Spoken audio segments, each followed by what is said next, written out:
Hello everyone, welcome back to my YouTube channel at the rate of English Point Classes।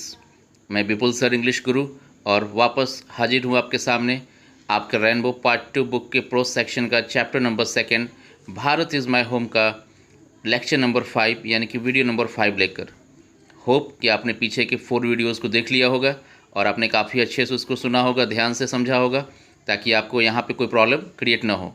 जैसा मैंने कहा था, promise किया था कि मैं वर्ड बाई वर्ड एक्सप्लेनेशन लेके आऊँगा, तो कंटिन्यू हमारी इस चैप्टर की सीरीज़ स्टार्ट है और आप बिल्कुल छोटी छोटी वीडियोज़ है ताकि आपको बिल्कुल अच्छे से कॉन्सेप्ट को क्लियर कर सके। तो आपको ये मालूम है कि भारत इज़ माई होम हमारा क्या है, कि स्पीच है। और किसका स्पीच है? तो डॉक्टर जाकिर हुसैन का डिलीवर किया हुआ स्पीच है। कौन से ओकेज़न पे दिया था उन्हें स्पीच? जब वो प्रेसिडेंट के रूप में ओथ लिए थे। तो चलिए आगे बढ़ते हैं और अपना पार्ट स्टार्ट करते हैं। चैनल को सब्सक्राइब करें, लाइक करें और शेयर ज़रूर से ज़रूर करें। तो चलिए स्टार्ट करते हैं अपनी नेक्स्ट स्लाइड। तो देखिए अभी इस स्लाइड में क्या है ना, उन्होंने क्या बोला है कि the whole of Bharat is my home. किन्होंने बोला है? डॉक्टर जाकिर हुसैन ने अपने स्पीच में ये कहा, क्लियर कर दिया कि the whole of Bharat is my home, कि पूरा देश, पूरा भारत क्या है? मेरा घर है। And its people are my family, यानी कि इसके जो लोग हैं वो मेरे परिवार हैं। मतलब उन्होंने स्पष्ट कर दिया, मैसेज दे दिया लोगों को, एक एश्योरेंस दे दिया, विश्वास दिला दिया कि मैं इस देश को अपना घर मानता हूं और आप सभी लोग जो यहाँ के रहने वाले, जो लोग इस देश में रिसाइड करते हैं, निवास करते हैं, वो कौन है? वो सब मेरे इस घर के परिवार हैं, मेरे फैमिली हैं। मतलब उन्होंने स्पष्ट मैसेज दिया कि इस देश को अपना घर मान रहे हैं। The people have chosen to make me the head of this family. और दिस फैमिली का मतलब क्या बोला है कि the people have chosen to make me, कि लोगों ने, मतलब कौन लोग? इंडिया के जो लोग हैं जिन्होंने इनको चुना है इलेक्शन प्रणाली के द्वारा, इलेक्शन वोट करके। तो बोला कि लोगों ने मुझे चुना है क्या? The head of this family, इस परिवार का हेड। किस परिवार का? भारत रूपी परिवार का। चूँकि उन्होंने बोला कि घर है और इनके लोग क्या है? मेरे परिवार हैं। इसका हेड चुना। देखिए हेड कहने का सेंस यहाँ क्या है, उन्होंने क्लियरली ये चीज़ कह दिया था क्या, कि वो देश के क्या थे? प्रेसिडेंट थे। प्रेसिडेंट के रूप में उन्होंने ओथ लिया था। तो आपको मैंने शुरू में ही बताया था कि प्रेसिडेंट क्या होता है? किसी भी देश का फर्स्ट सिटीजन होता है, पहला नागरिक होता है वो, है ना।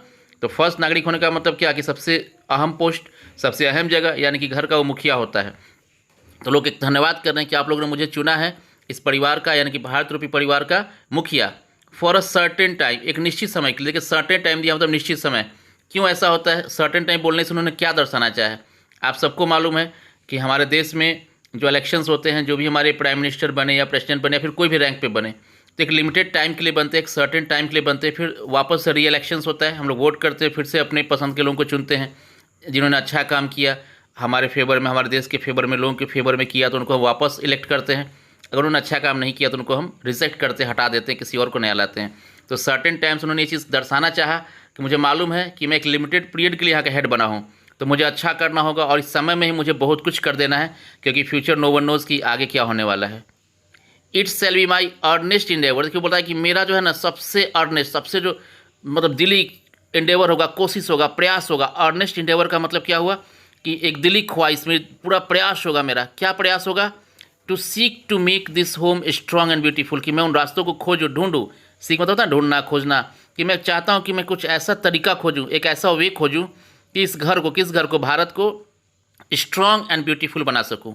यानी कि मेरा देश मजबूत बने, अंदर से स्ट्रांग बने और वो देखने में सुंदर लगे। देखने में सुंदर लगे या स्ट्रांग बने का मतलब ऐसा नहीं कि वो ईंट पत्थर से स्ट्रांग करेंगे या ब्यूटीफुल मतलब फूल पेड़ लगा देंगे। स्ट्रांग और ब्यूटीफुल का सेंस क्या है? कि हमारी न्यू मजबूत हो, हमारे लोग सेल्फ डिपेंडेंट हो, एजुकेटेड हो, सबको बेसिक राइट्स मिले। और जब ये सारी चीज़ें होंगी तो ब्यूटीफुल का मतलब यहाँ का माहौल खुशनुमा होगा, अच्छा होगा, है ना। हर हिसाब से यहाँ पे कल्चरल, लोग का बिहेवियर, इकोनॉमिक कंडीशन, सब कुछ अच्छा होगा। इट मीन्स वो ब्यूटीफुल हो जाएगा। वो चाहते हैं क्या? कि अ वर्दी होम, हमारा जो देश है, होम किसको बोल रहा है? अपने देश को, भारत को। एक वर्दी देश बने, एक लायक देश बने, एक काबिल देश बने, एक सेल्फ डिपेंडेंट देश बने, है ना। प्रोग्रेसिव हो, वो हमेशा विकास करता रहे। फॉर अ ग्रेट पीपल, बोले कि हमारे जो लोग हैं वो ग्रेट पीपल है। क्यों? कौन से लोग? जो कि इंगेज है, जो कि लगातार बिजी हैं, व्यस्त हैं। किस चीज़ में व्यस्त हैं? In the fascinating task of building up a just and prosperous and graceful life. वो लोग इंगेज हैं, व्यस्त हैं, किसमें? इन द फैसिनेटिंग टास्क, एक बहुत ही उत्साहवर्धक काम में, of building up a just and prosperous and graceful life, यानी कि वो एक प्रोस्पेरस, एक समृद्ध और ग्रेसफुल, एक खुशहाल जीवन का निर्माण करने में लगे हुए हैं। तो वो चाहते हैं कि हमारा देश जो है वो बिल्कुल स्ट्रांग बने, सुंदर बने, और वो बिल्कुल इन सब चीज़ों के पीछे प्रयास खुद से रहेंगे, खुद से वो ट्राई करेंगे। साथ साथ ये भी समझा रहे हैं कि काम इतना आसान भी नहीं है। क्यों? कि द फैमिली इज़ बिग, परिवार काफ़ी बड़ा है। आपको मालूम है कि इंडिया कितना बड़ा क्षेत्रफल में है, कितनी ज़्यादा यहाँ की जनसंख्या है। तो वही चीज़ को क्लियर कर रहे हैं कि मैंने जितनी आसानी से कह दिया वो इतना आसान भी नहीं है। हमको ये मालूम है कि अगर परिवार देखिए छोटा परिवार होता है तो आप मैनेज कर सकते हो, लेकिन हमारे देश का इतना करोड़ की आबादी, इतनी बड़ी परिवार है। तो उन्होंने स्पष्ट किया कि मैं इस बात से बिल्कुल अवेयर हूँ। क्या अवेयर हूँ? कि this family is big and is constantly growing, और लगातार, कॉन्स्टेंटली मतलब क्या, लगातार, कंटिन्यूसली ग्रो कर रहा है at a rather inconveniently fast pace. Fast pace का मतलब क्या हुआ? तेज़ गति से। और रैदर इनकन्वीनियंटली मतलब क्या कि कुछ ज़्यादा ही असुविधाजनक, मतलब कहने का सेंस कि हमारे यहाँ ये तो प्रॉब्लम है। बिल्कुल हम सब जानते हैं कि हमारे यहाँ की जनसंख्या काफ़ी तेज़ी से बढ़ रही है, थोड़ा सा इनकन्वीनियंट है, थोड़ा सा परेशानी का कारण है। We shall each one of us, बोले कि हम लोग, ईच वन ऑफ अस, हम में से प्रत्येक को, यानी कि कहना चाह रहे हैं कि उनके साथ साथ हम में से प्रत्येक इंसान को हैव टू पार्टिसिपेट, हम सबको शामिल होना पड़ेगा ऑनस्पेरेंटली, मतलब बिना किसी भेदभाव के, बिना किसी मर्जी के, मर्जी मतलब ना दया, मतलब कोई हम लोग सुस्त नहीं हो सकते, हमको उससे बच नहीं सकते, हम सबको शामिल होना पड़ेगा, पार्टिसिपेट होना पड़ेगा इन बिल्डिंग इट्स न्यू लाइफ, हमारे देश के लिए एक नया जीवन बनाने के लिए। Each in his own way, सबको अपने अपने तरीका से, मतलब वो स्पष्ट कर रहे हैं कि ऐसा नहीं है कि फिर से है ना हमें वापस एजुकेशन होगा तो भी हम देश का विकास कर सकते हैं, तरक्की कर सकते हैं।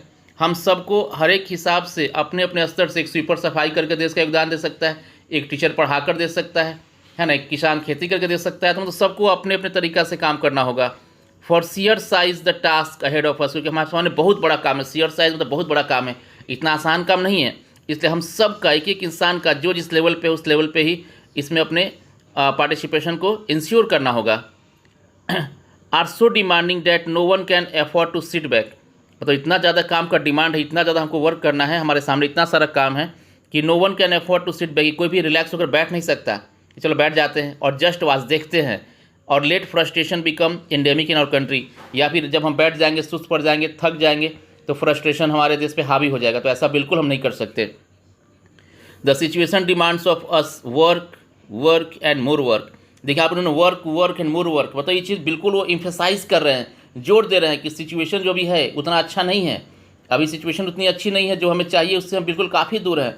तो we need to work very hard, हमको सबको बहुत सिंसियर, बहुत समझदारी से काम करना होगा, और बहुत ज़्यादा काम करना होगा, बहुत मेहनत करना होगा। साइलेंट एंड सिंसियर वर्क, मतलब शांति से, हमें शोर नहीं मचाना है, शांति से, गंभीरतापूर्वक, सिंसियर पूर्वक हमको काम करना है। सॉलिड एंड स्टडी रिकंस्ट्रक्शन, अब देखिए जब नया कंस्ट्रक्शन करना होता है तो उसमें हम लापरवाही चल सकती, चलो नया है सब कुछ एक तरीके से करो, लेकिन हमको रिकंस्ट्रक्ट करना है, फिर से करना है। जैसे हमारे घर के अंदर अगर हमको फिर से कोई काम करना होता है, प्लास्टर करना होता है, कहीं दीवार टूट जाता है, तो बहुत सेफ्टी से हम लोग वहाँ पे सपोर्ट लगा कर उस काम करते हैं कि भाई बाकी दीवार डैमेज ना हो। तो रिकंस्ट्रक्शन और कंस्ट्रक्शन दोनों है ना। रिकंस्ट्रक्शन जो है वो क्या है, काफ़ी मेहनत का चीज़ होता है, काफ़ी ध्यान का चीज़ होता है। ऑफ द न्यू मटेरियल, है ना, of the whole material and culture life of people, यानी कि हमको सारे मटेरियल का, सारे भौतिकता वाली चीज़ों का, और कल्चरल, सांस्कृतिक जीवन हमारे लोगों का, यानी उन्होंने स्पष्ट बता दिया है कि वो इस मूड में है कि हमारे सभी लोग इसमें पार्टिसिपेट करें, हम सब लोग हेल्प करें देश के तरक्की में, और तब जाके हमारा देश एक वर्दी, यानी कि एक लायक बनेगा, लोगों के लिए एक एग्जाम्पल बन पाएगा। थैंक्स, आई होप कि आपने काफ़ी अच्छे समझा। Will be back soon with a new video. Thank you.